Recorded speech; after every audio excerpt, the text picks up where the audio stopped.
Settlement was finally reached to pay $106 million to almost 500 claimants for damages from the 2019 collapse of the Hard Rock Hotel in downtown New Orleans.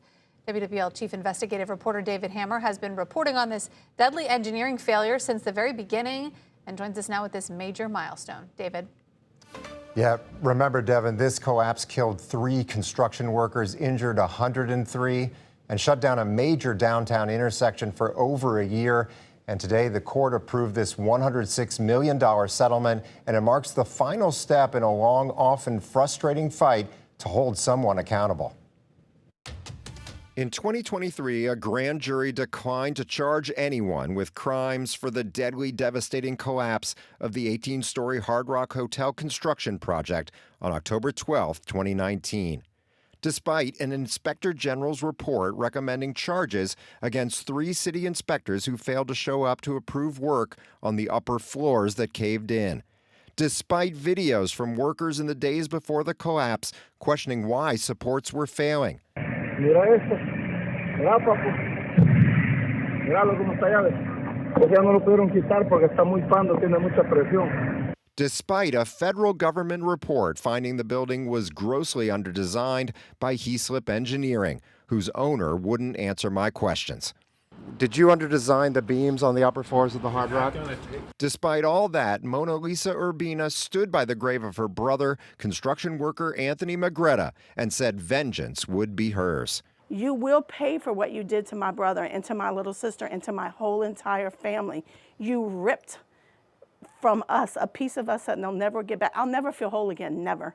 3 years later and 7 years after the collapse, no criminal charges, but today an agreement that someone will finally pay.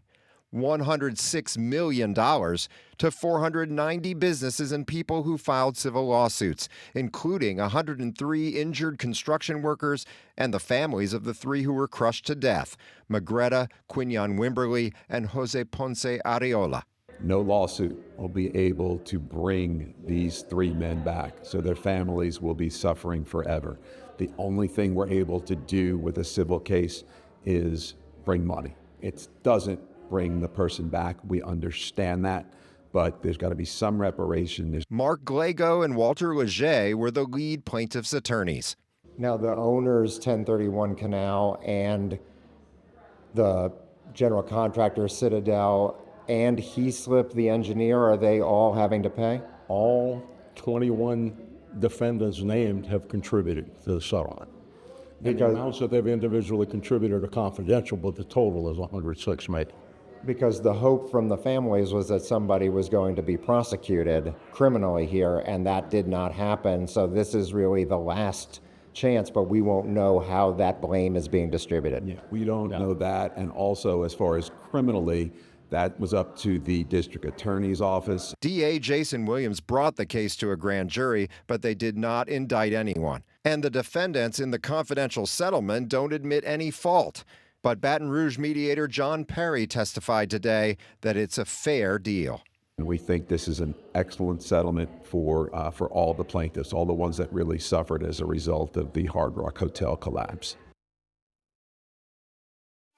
And Devin, you know, the city of New Orleans and the Sewerage of Water Board is also going to be paid in this settlement, and the mediator will collect and decide how to distribute the money based on how much each claimant was injured. The other unanswered question here is what happens to the vacant site at Rampart and Canal? It's owned by developer Mohan Kalis, who's redeveloping another high-rise nearby.